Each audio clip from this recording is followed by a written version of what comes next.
স্বাগত জানাচ্ছি আরটিভির সকালের সংবাদে। আপনাদের সঙ্গে আছি আমি আমরিন নিভা। পাল্টা হামলা অব্যাহত রয়েছে ইরান ও যুক্তরাষ্ট্র ইসরায়েলের মধ্যে। রাতভর তেহরানে হামলা চালিয়েছে ইসরায়েল। জবাবে ইরানও ড্রোন ও মিসাইল হামলা চালাচ্ছে তেল আবিবকে লক্ষ্য করে।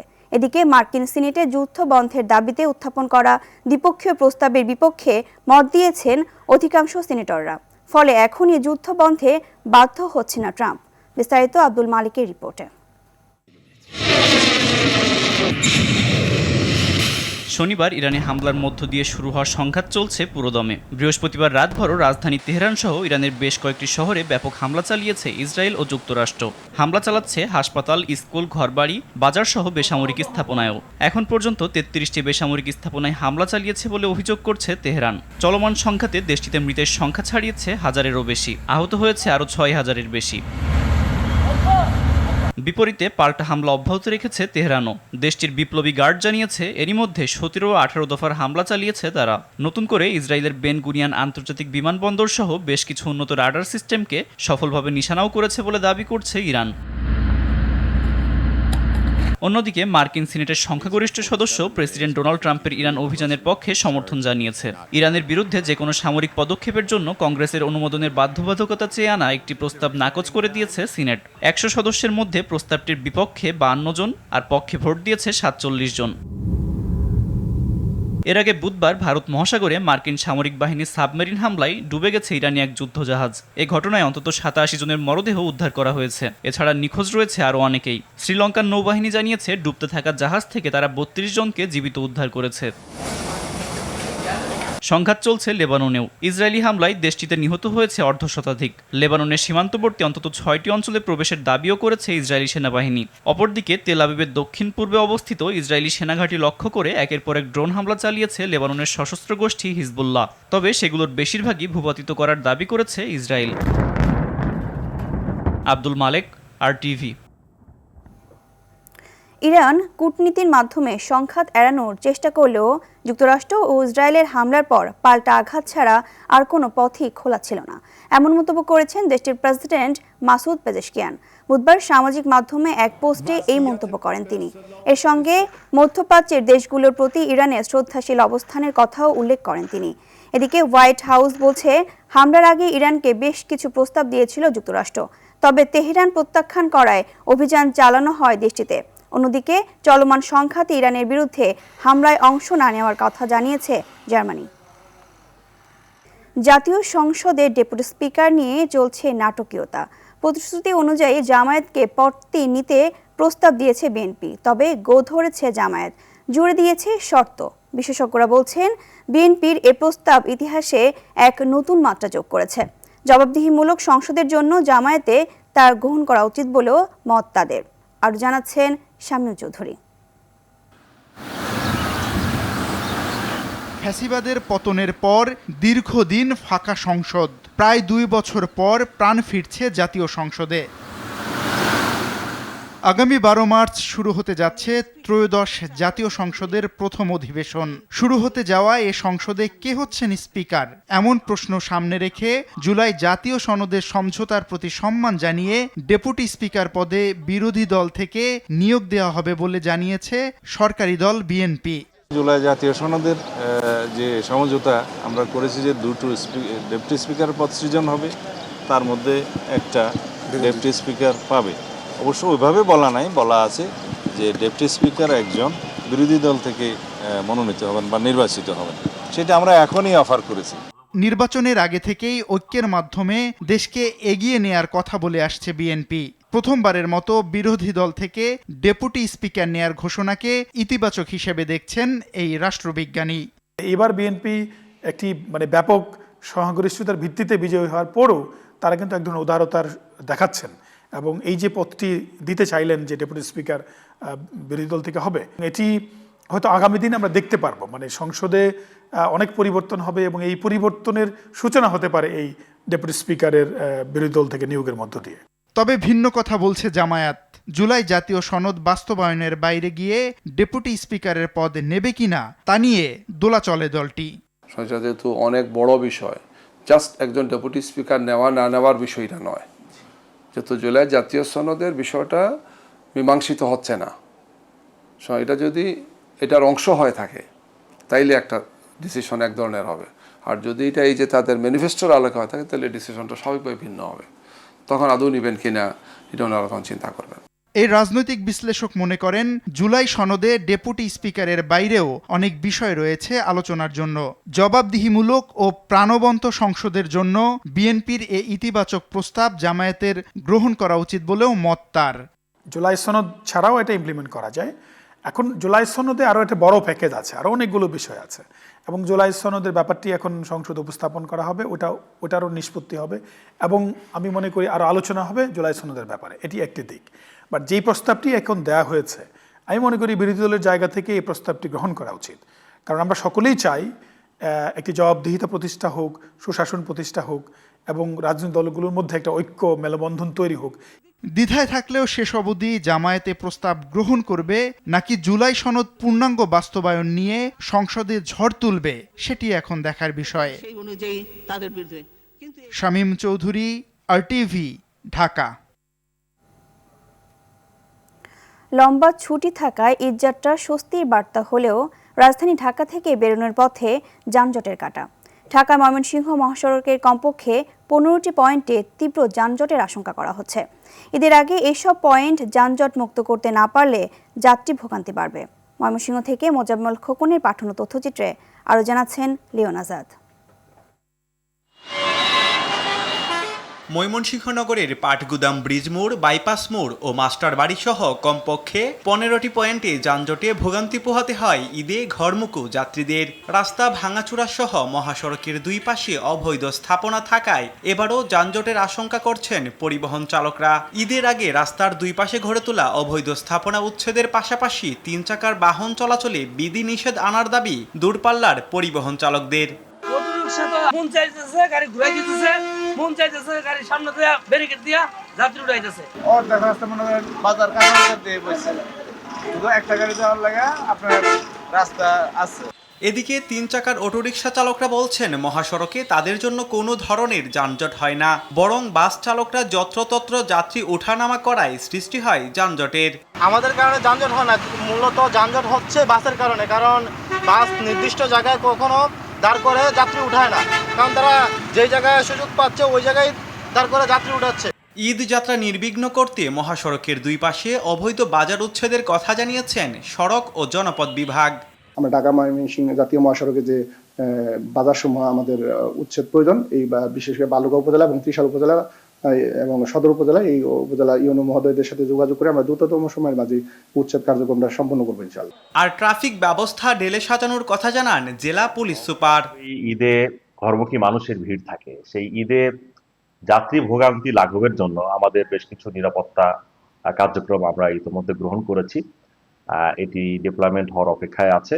যানজট আর পথের ভোগান্তি ছাপিয়ে নারীর টানে বাড়ি ফেরা মানুষের হাসি যেন অম্লান থাকে, সেজন্য প্রশাসন ও সড়ক বিভাগের কার্যকর পদক্ষেপ চান ঘরমুখো যাত্রীরা। Leon Azad, RTV। মশার সীমাহীন উৎপাতে নগরবাসী। গেল এক মাসেই মশা বেড়েছে 40%, আর তাতেই নাজেহাল জনজীবন। সম্প্রতি 2 সিটি কর্পোরেশন মশা নিধনে কার্যক্রম শুরু করলেও কমছে না। এদিকে স্বাস্থ্যমন্ত্রী বলছেন যথাযথভাবে মশা নিয়ন্ত্রণে কাজ শুরু হয়েছে। নতুন কোন পদ্ধতিতে নিয়ন্ত্রণ আরও সহজ করা যায় ভাবা হচ্ছে। তবে বাস্তবতা মেনে লার্ভিসাইড দিয়ে দীর্ঘমেয়াদী সমাধানের পরামর্শ কীটতত্ত্ব গবেষকদের। আরও জানাচ্ছেন আব্দুর রহিম। দিনের আলোতেও নেই স্বস্তি, ঘরে বাইরে মশার কামড়ে অতিষ্ঠ নগরবাসী। মশার উপদ্রব এখন রাজধানীবাসীর জীবনে তিক্ত বাস্তবতা। গুরুত্বপূর্ণ এলাকা জুড়ে বাড়ছে প্রকোপ, বাড়ছে স্বাস্থ্য ঝুঁকির শঙ্কাও। গবেষণা বলছে জানুয়ারির তুলনায় ফেব্রুয়ারিতে ঢাকায় মশার ঘনত্ব বেড়েছে প্রায় 40%। এর মধ্যে প্রায় 90%ই কিউলেক্স প্রজাতির, যারা মূলত নর্দমা ও দূষিত পানিতে বংশবিস্তার করে। এই মুহূর্তে কিউলেক্স মশা যদি আমরা নিয়ন্ত্রণ করতে চাই, তাহলে ড্রেন বা নর্দমাগুলোকে পরিষ্কার করে সেখানে টেমিফস কীটনাশক বা লার্ভিসাইড অথবা BTI প্রয়োগ করে সেটাকে নিয়ন্ত্রণে আনতে হবে। গবেষকরা বলছেন, এখনই কার্যকর পদক্ষেপ নেওয়া না হলে সামনের মাসগুলোতে ডেঙ্গু বা চিকনগুনিয়ার প্রকোপ ভয়াবহ আকার ধারণ করতে পারে। কিউলেক্স এবং এডিস মশাকে আলাদা করে সমন্বিত মশক ব্যবস্থাপনার বিজ্ঞান ভিত্তিক প্রয়োগ যদি মশা নিয়ন্ত্রণ আমরা করতে পারি, তাহলে এডিস বা ডেঙ্গু অথবা কিউলেক্স মশাকে আমরা নিয়ন্ত্রণ করতে পারব। এদিকে মশা নিধনে নতুন প্রযুক্তি ও প্রচলিত পদ্ধতিতে খুব দ্রুতই নিয়ন্ত্রণের কথা বললেন স্বাস্থ্যমন্ত্রী। শহর সভা করেছি, ওদের মেডিসিনের কোয়ালিটিগুলি দেখার জন্য স্টোর ভিজিট করেছি আমরা দুইজনই। ওষুধ ভালো পেয়েছি, স্প্রের কাজ চলছে। তবে নিশ্চয়ই স্বীকার করবেন 3 দিন আগের চাইতে গতকাল মশার প্রভাব অনেকটা কমে গিয়েছে। আশা করি পর্যায়ক্রমে সম্পূর্ণ শেষ হয়ে যাবে। ইট ইজ বিং রিডিউসড, কমে যাচ্ছে। আর যেটা লার্ভা ডেঙ্গুর মশা ওইটা পানিতে, ওইটা তো আমরা ডিঙ্গি দিয়ে এবং স্পিডবোট দিয়ে পানিতে দেওয়ার ব্যবস্থা করেছি পৌরসভার। আব্দুর রহিম, RTV, ঢাকা। দর্শক, এ বিষয়ে আরো জানাতে রাজধানীর তেজগাঁও এলাকা থেকে যুক্ত হচ্ছেন সহকর্মী আব্দুর রহিম। রহিম, মশার উপদ্রব নিয়ে সাধারণ মানুষের মধ্যে প্রতিক্রিয়া কি আছে এবং মশা নিধনে ঢাকার 2 সিটি কর্পোরেশনের তৎপরতা কেমন দেখছেন, জানাবেন।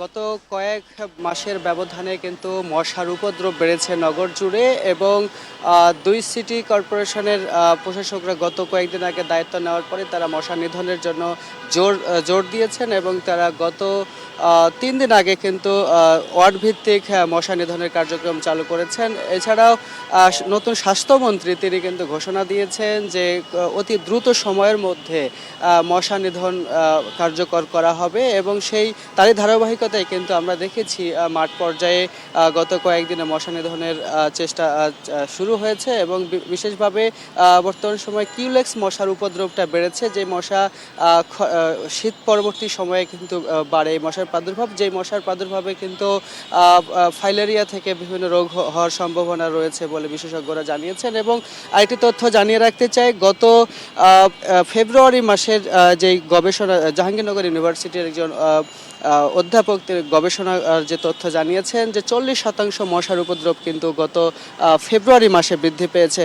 কিন্তু তারই ধারাবাহিকতায় এই মশার যে উপদ্রব সেটি নিধনের জন্য 2 সিটি কর্পোরেশন নতুন প্রশাসক দায়িত্ব নেওয়ার পরেই তাদের যে মশা নিধনের কার্যক্রম সেটি তারা শুরু করেছেন এবং যেমনটি তারা জানিয়েছেন যে অতি অল্প সময়ের মধ্যে কিন্তু এই মশা নিধন কার্যক্রম তারা সফল হবেন এবং ড্রেনেজ পরিষ্কার থেকে শুরু করে পরিষ্কার পরিচ্ছন্ন তার কার্যক্রম শুরু হয়েছে। এছাড়াও তারা যেমনটি বলছেন যে ব্যক্তি উদ্যোগে নাগরিক সচেতনতার মাধ্যমে কিন্তু ডেঙ্গু মশা এবং কিউলেক্স প্রজাতির যে মশা এই ধরনের মশা থেকে কিন্তু পরিত্রাণ পাওয়া যাবে এবং সামনেই বর্ষা মৌসুম সামনে আসছে। এই বর্ষা মৌসুমকে কেন্দ্র করে কিন্তু পরিষ্কার পরিচ্ছন্নকে জোর দেওয়া হয়েছে এবং বলা হয়েছে যে বিভিন্ন ছাদ এবং কার্নিস থেকে শুরু করে বাড়ির আঙ্গিনা পরিষ্কার পরিচ্ছন্ন রাখার জন্য বলা হয়েছে মশার উপদ্রব থেকে বাঁচবার জন্য। এছাড়া বলা হয়েছে এছাড়া কিন্তু আমরা দেখেছি প্রত্যেকটা খাল ডোবা ড্রেনগুলো পরিষ্কার পরিচ্ছন্ন অভিযান কিন্তু সিটি কর্পোরেশন শুরু করেছে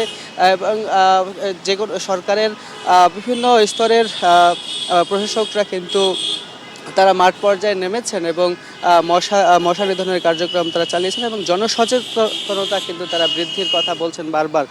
এবং আমরা দেখেছি স্বাস্থ্যমন্ত্রী নিজে কিন্তু গত পরশুদিন একটি কথা বলেছেন যে মশার নিধনের জন্য প্রচলিত যে ব্যবস্থা রয়েছে সেই ব্যবস্থার বাইরে আরও নতুনভাবে কোনো প্রযুক্তি উদ্ভাবন করা যায় কিনা সেই বিষয়ে তিনি জোর দিয়েছেন এবং তিনি বলেছেন যে খুব দ্রুত সময়ের মধ্যে মশা নিধনের যে কার্যক্রম সেটি নিয়ন্ত্রণে আসবে বলে তিনি প্রত্যাশা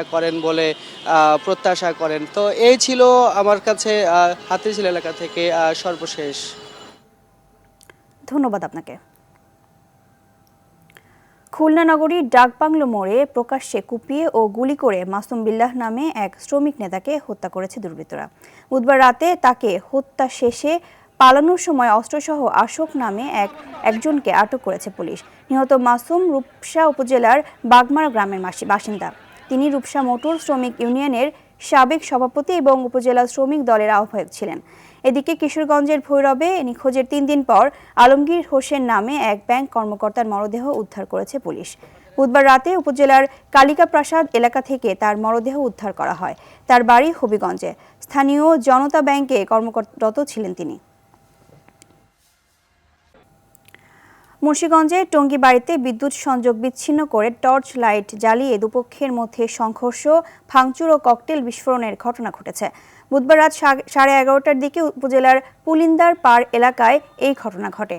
পুলিশ ও স্থানীয়রা জানায়, পুলিন্দার পাড় এলাকার একটি পক্ষের সঙ্গে পাশের বিন্দুসার এলাকার লোকজনের দীর্ঘদিনের বিরোধ চলছিল। এরই জেরে বুধবার রাতে উভয় পক্ষ সংঘর্ষে জড়িয়ে পড়ে। এ সময় দুর্বৃত্তরা বিদ্যুৎ সংযোগ বিচ্ছিন্ন করে হাত লাইট জ্বালিয়ে বিভিন্ন বাড়িতে হামলা, ভাঙচুর ও লুটপাট চালায়। আর আতঙ্ক সৃষ্টি করতে একাধিক ককটেল বিস্ফোরণও করা হয়। খবর পেয়ে পুলিশ ও সেনাবাহিনী এসে পরিস্থিতি নিয়ন্ত্রণে আনে।